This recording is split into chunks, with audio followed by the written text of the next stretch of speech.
So our first speaker of the day is Andrew Yedlin.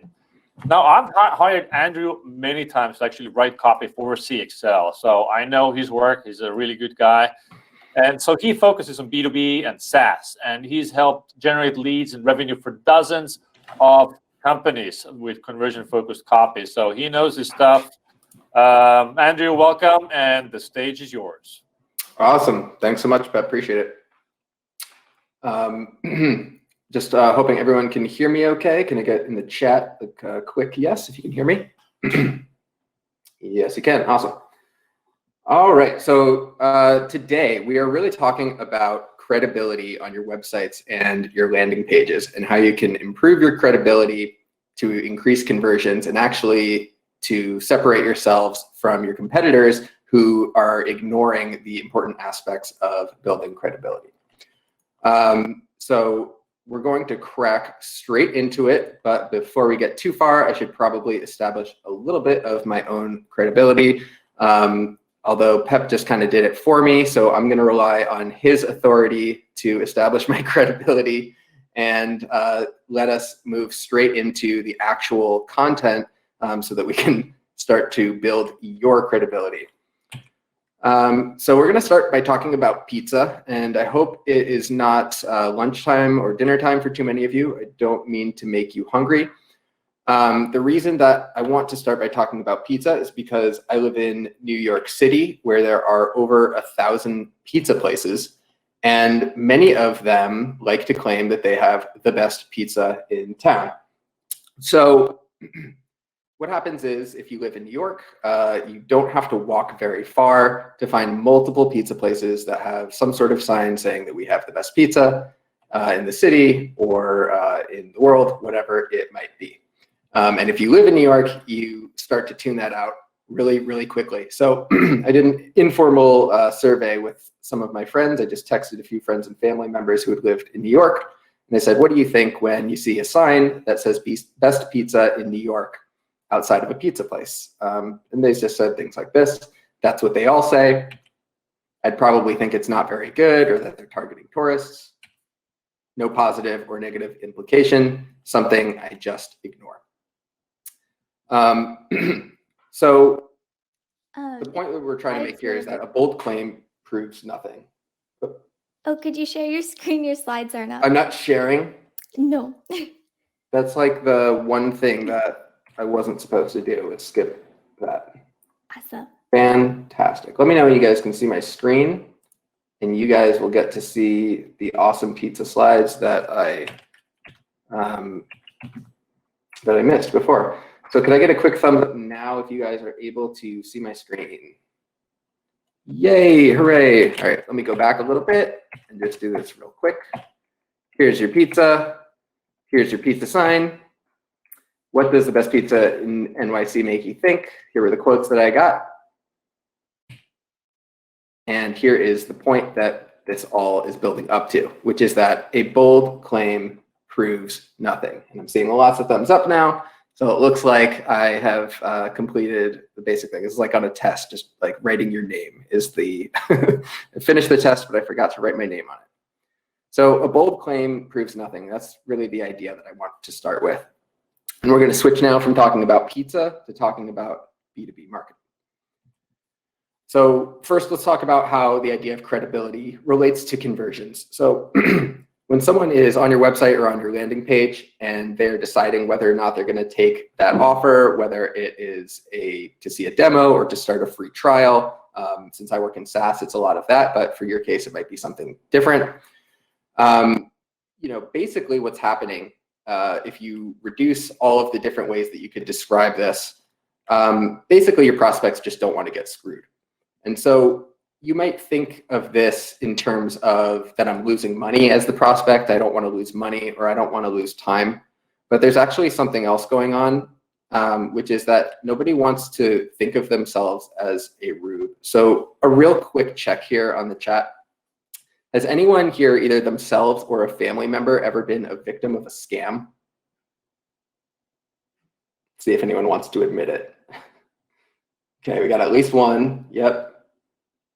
I mean, I know some of you have grandparents, so I'm sure that some of them have been scammed. So sorry that you guys were, that happened to you. And perhaps you can relate with this idea then that it's not just about losing something. It's not just about losing time or losing money. It's this really uncomfortable feeling that you were tricked, and what that says about yourself. And so you have to understand that this force is always working against you in your copy. So anything that you're claiming about what your product does, or the outcomes that it delivers, people are working, our brains, your prospects' brains, are trying to protect them from that potential situation where they take your offer and then are let down because your website wrote a check that the product itself could not cash. So that is always working against you, and that is one of the reasons that credibility is so important in copywriting.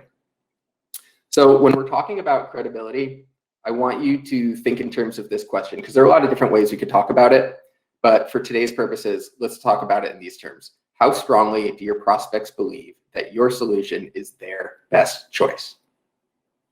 I'm just going to leave it on that for a second to let that sink in, and then we're going to move to the next slide. The idea here is that anybody can make claims. The work is in proving them. So if I open a pizza place tomorrow, I can buy a sign for $20 that says best pizza in New York. That's not where the work is done. The work is done in proving those claims.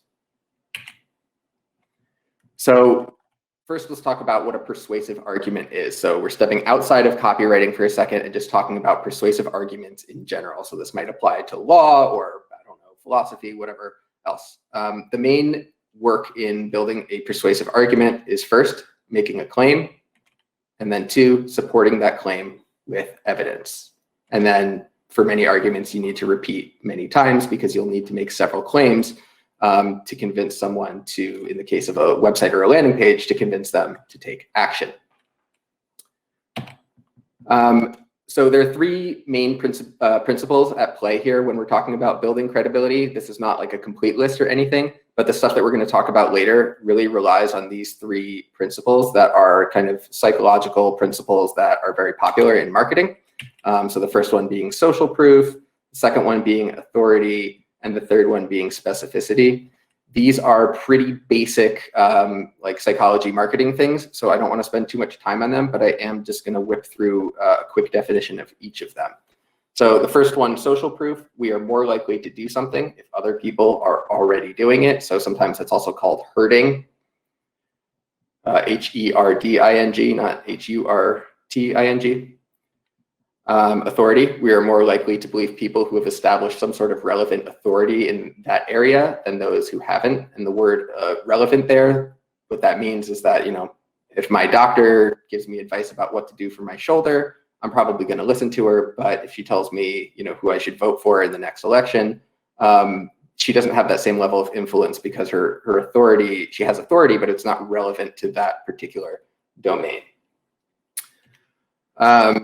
The next one here is specificity. So this one's a little bit different from the first two in that it's not so much a psychological principle, but the principle at play is that we are more likely to believe specific claims than we are to believe general ones. And just to help me clear this up a little bit, I'm going to borrow a quote from Claude Hopkins, who wrote a book called Scientific Advertising. It is, I think, 99 years old.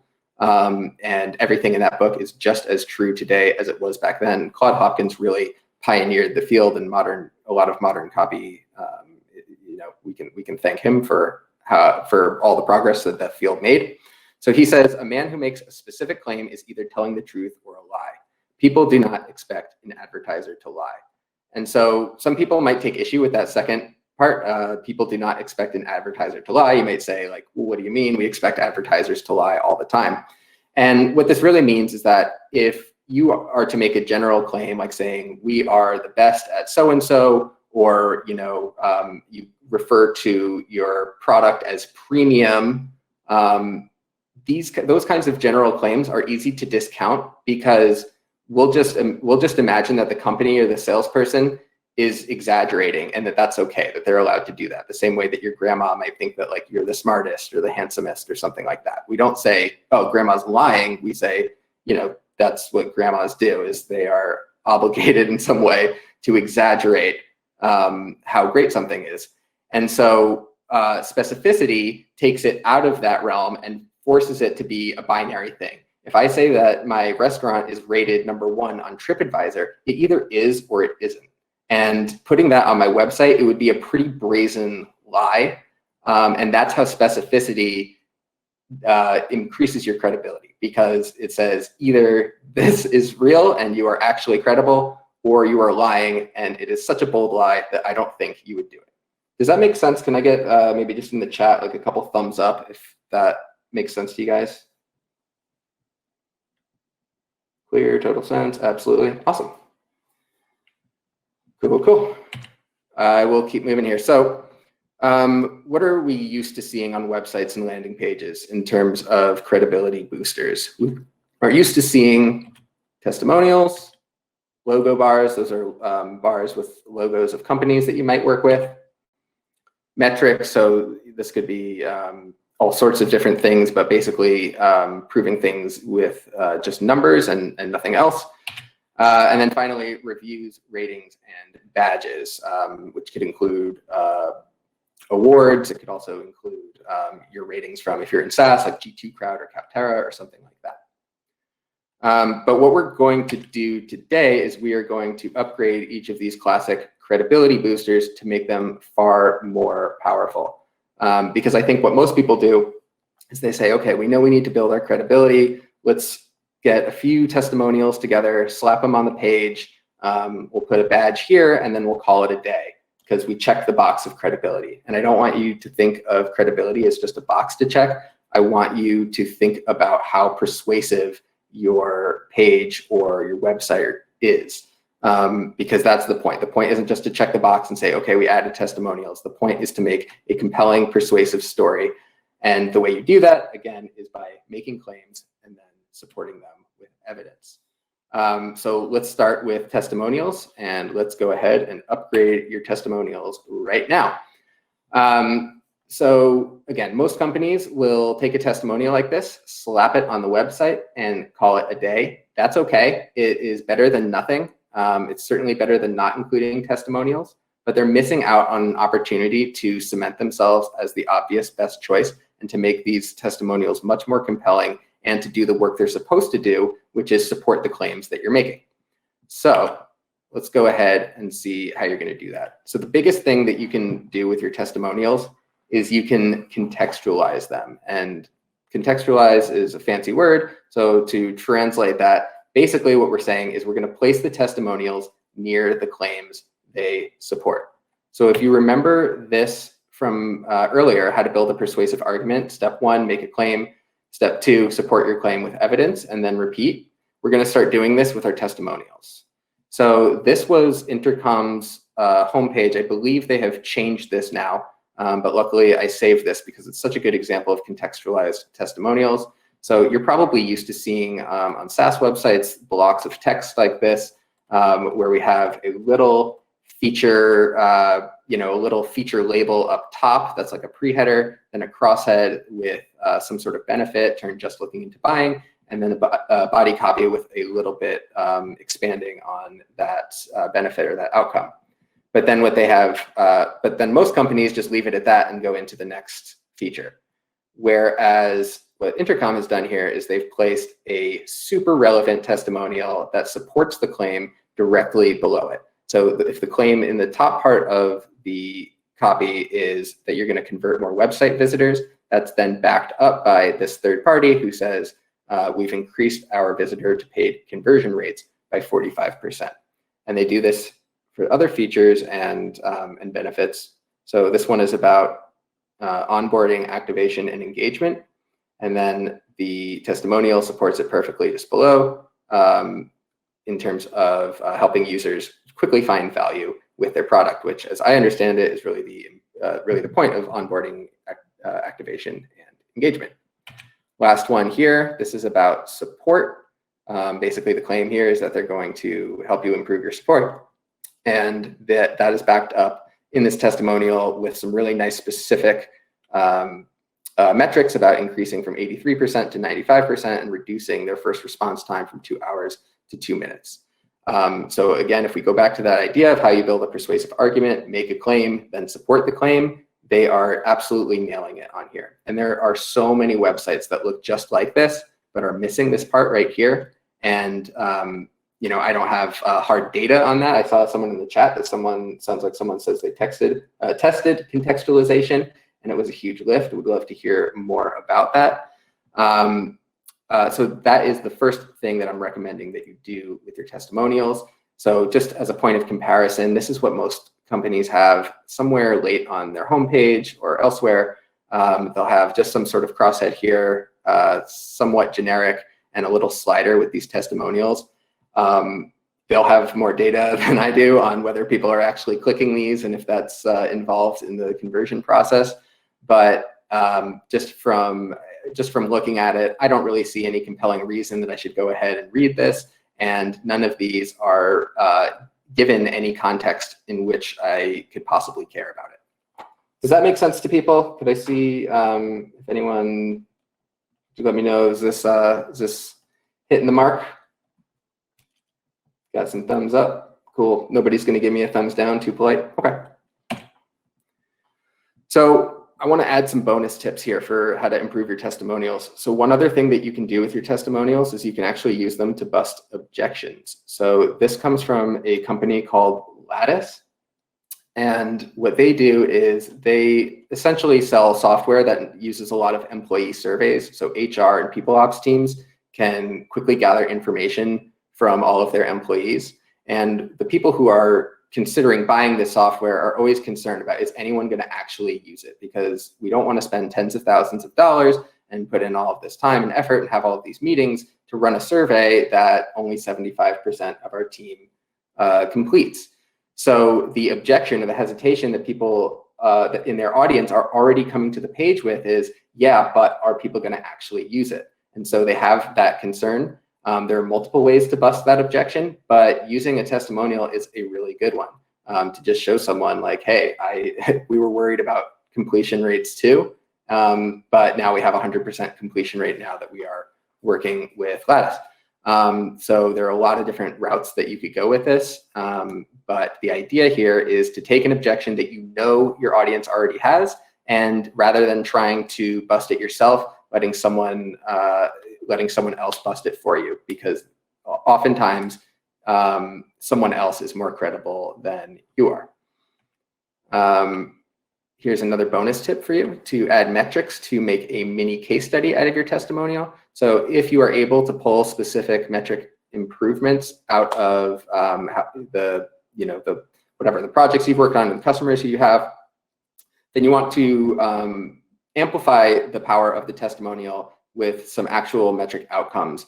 And you saw in the intercom example, they were just kind of in line, but I've also seen some creative things like this right here, where they pull those numbers out and make it really compelling. It's impossible to miss. So you get this kind of like mini case study effect. And if it's on a customer's page or a home page, you can also link to the full case study. All right, just checking chat real quick to see if anyone has anything burning. I'm gonna check the questions tab. Let's see. So someone asked about, is authority is also celebrity, right? Yeah, so I would say that celebrity, I think that in the literature, people tend to put authority and celebrity together. I'm trying to think of Influence by Cialdini, if he puts those things together. But yeah, when we're talking about celebrity endorsements, again, because I'm on the B2B side of things, I just don't think about that all that often. But sorry, so the question is, authority is also celebrity, right? Someone asked that. And I would say, I think it leans a little bit closer to authority. So I think of it as like social proof is typically is kind of like the Seth Godin thing, like people like me do things like this. And authority is more like people who know their stuff are saying this, if that makes sense. I hope that I hope that I explained that properly. I see someone asking, what if your product is a service? Does the same apply? Sorry, so what's the question about, does which in particular apply? If the product is a service? I'll give a second for a response on that, but for the most part, pretty much everything that we're talking about applies equally to product and service. I sometimes just use the term product because it's easier than saying product or service. And also I work in SaaS, so it's always a product and a service together. But the principles that I use for a SaaS company are the same that I'll use for an agency website as well. Good link. Could testimonials be a good link for a support answer? Okay, I'm gonna come back to some of these questions on the back end just to make sure that I fully understand what the questions are. But it sounds like people want to know just do these things apply to different situations? And obviously I can't speak to every situation, but the stuff that you're learning here should really heavily apply across B2B. I haven't talked about anything yet where I've thought to myself like, oh, there's no way that would apply in such and such an industry. The financial industry and other highly regulated industries will have very different things about what's allowed in terms of social proof. I've worked on financial websites where the legal team had just said, we're not doing testimonials, it's not an option. So those things do vary. But in general, these things apply. If you don't have a SaaS and you're a service business, you're an agency or something like that, all of these things should apply just as well. All right, I'm going to move on so we can get through testimonials. Another tip here is to make them real. Adding a headshot, I have seen some evidence that that can improve conversion rates. It's not something that I've tested personally, so I don't want to speak too carefully to that, but there are a lot of reasons why it would make sense. One, it makes the testimonial more believable, again, because of the principle of specificity. If this person did not say this, that is a really bold lie. And again, people do not expect that. Like, I would be shocked if that is not, if that picture is not the person who it's supposed to be. That would totally blow me away. Borrowing authority. I actually pulled this straight from the page for this event, where they pulled in this tweet from Ollie Gardner, who in this industry, I think is seen as an authority. Unbounce and Ollie Gardner both have pretty good brand recognition, and they also included their data here. So this is, appealing to authority as another way to get your point across. And something that this can be really useful for is if you're a newer company and you're struggling to get testimonials because you haven't had that many customers yet, you can also go to people who are authorities in certain areas and try to pull things that they have said to support your claims if they are more general claims that are maybe more about your product category than they are about you. So, this is a good example here, actually. So this tweet from Ollie doesn't really support the anything specific about Wynter games, but it does support the importance of copy overall. Does that make sense? People saying they love Unbounce.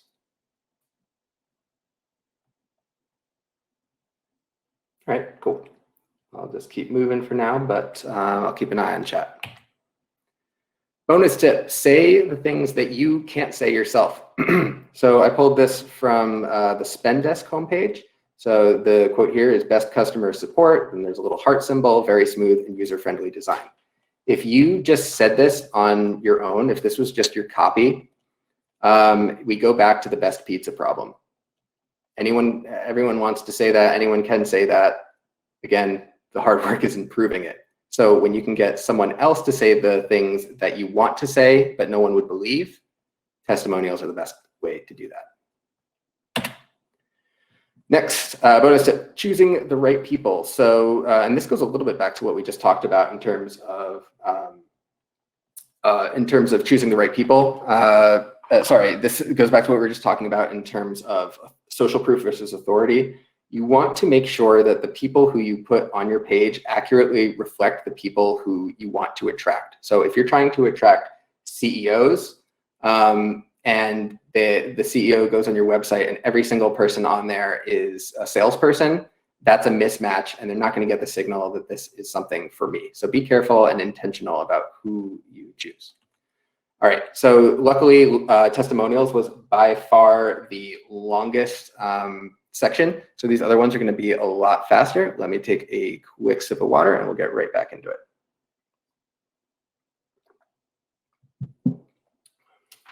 All right, awesome. So the next thing we're talking about here are logo bars. So this is probably what you're used to seeing on a lot of pages, either just a wall of logos suggesting these are the companies that I work with. Sometimes you'll get a small header of some sort that says something like trusted by the best. And again, this is one of those things where this is better than nothing. Like doing this is better than not doing this, at least in most cases, and certainly for these companies that have, pretty legitimate companies that they work with. But you're missing an opportunity, again, to do more with these. So the two ways that we are going to improve this is, one, we're going to connect the proof to the claim using the crosshead, which is basically it's like the H2 that sits above the logo bar. And the second thing we're going to do is to dial up the specificity of the claim in your crosshead. Don't worry about figuring this out right now on this slide, because I'm going to explain what each of these mean with an example right now. So connecting the proof to the claim with your crosshead. The main claim that this company is making, so this is Lattice again, is that they're going to help drive performance and engagement. So if you see that above the Samsara and Cruise logos, you'll see drive performance and engagement. And that really is the overall claim that the product makes. And so what they've done is, rather than just saying 2,000 organizations trust Lattice and leaving all of these logos there, they have tied this proof to the claim itself, which is that they are driving performance and engagement. Does that make sense to everyone? Does it make sense what I'm saying about, oh, all right, I'm a little bit over time, so I'm gonna rip through this a little bit more. Here's another way to do it, is to dial up the specificity of your claim in your crosshead. So instead of just saying things like, trusted by the best in North America, you can say trusted by 11 of the top 50 teams in North America. This is another example of dialing up specificity to make things more credible. When you say you're the best, something vague, something general, it just goes in one ear, out the other. When you say something specific, it sticks. Here are two formulas for you. You guys are all going to be able to get the slides after this, so you might want to just take a quick screenshot. I'm going to move on in the interest of time. So these are just two crossheads that you can use as formulas to try to improve your logo bar. The next thing here, we're going to talk about metrics. So you might be used to seeing stuff like this, just any sort of metrics, any facts that can be proved with numbers. This, real quick, is the ABC formula to upgrade your metrics. And honestly, this works for everything. It's not just metrics, but you're going to first audit your claims. So you're going to make a list of everything that your website or your landing page is claiming that, that doesn't have support. And then you're going to brainstorm proof points for those. So some of those things you might say, okay, we have this testimonial, we have that case study, and so on. But some of them will be missing, and you won't have any proof points. And you want to see for those, is there a way that you can get some sort of metric that proves the point? And then the final thing would be to collect the data. So that could be a lot of different things. That might mean, pushing people to G2 Crowd to review you. That might be running a survey. That might be doing more case studies. Something that you can do to get tangible metrics that you can use, again, to support your claims.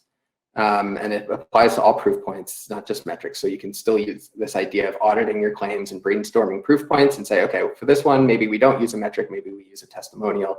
Okay, for this one, maybe we use a Capterra badge, something like that. Continue. The final tip on this is to run user tests. So I have not used Wynter yet. I'd love to hear Pep's thoughts on how Wynter would handle something like this. But I ran a user test with the legacy software that I've been using to run user tests. And one of my testers once said, he was reading a statistic we had that claimed that the software would improve productivity by 40%. And he said, you can say a lot with statistics. And that really stuck with me. So it is something that you need to be aware of. This could work in two different ways. You could have a statistic that you think is impressive, but your customers don't think is impressive. So you say, oh, we've helped 1,000 companies do this. And maybe they say, that's nothing. Or it could be the opposite problem, where the truth, it seems too good to be true, and they discount it for that reason. So that's why you have to run user tests on these things, because it's like what Pep said at the beginning of this, you can't see it the same way that your customers see it. Last thing here is about ratings and badges. All I'm going to do is just show you where the best places to place these are. So the first one is early on your page to establish credibility. It's a good visual signal that just says, okay, I'm on the page of a legit business. Obviously credible design goes along with that too, but I'm here to talk about copy, not design. And then another place would be late on the page to neutralize anxiety towards the end of the page or near the main call to action, where people will start to feel a little bit more anxious about, am I doing the right thing? Am I about to get screwed? Am I about to feel like a rube? So if you can imagine here, without these badges, there's a little bit, it just feels a little bit less trustworthy. Somehow these badges send a signal to my brain that says, okay, other people have clicked this button before and not only lived to tell the tale, but came back and left a decent review. Whether or not that's true, I don't know, but it does send that signal to my brain. So the takeaway here from this whole thing is that anyone can make claims. You have an opportunity to separate yourself from the pack by actually proving them. Here is my email list. If you want to get more B2B copy tips, I use lots of examples sent to your inbox. Go to copyspotlight.com. I'll chat that out afterwards. And if you wanted to hire me for copy and conversion optimization work, you can find me at andrewyedlin.com. Sorry that I went long. I'm going to end there and let Pep hop back on to take things over. Thank you very much, Andrew.